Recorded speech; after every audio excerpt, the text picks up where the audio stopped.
How to keep your projects organized with Android Studio groups.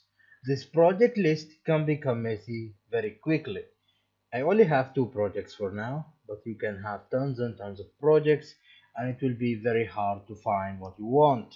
A good thing to do is to create groups where you can group your project and then it will become easier for you to find.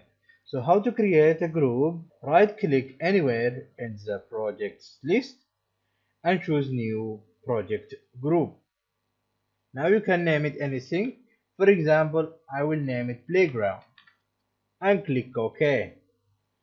Now as you can see at the top, I have my group and I can expand to reveal the projects inside this group. So how I can add projects to this group? You can right click on any project, for example, playground Kotlin, and choose move to group and choose playground. Now as you can see, I have my playground Kotlin project inside the playground group. You can also create another group, right click, new project group, and then you can name it, for example, side projects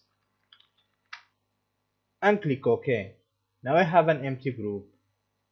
I can right click on the project, choose move to group and select side projects. So this way you have a neat project list and you can easily find any project you want. Thanks for watching. If you find this helpful, click like and subscribe to my YouTube channel. You can also follow me on Instagram, LinkedIn. Have a nice day.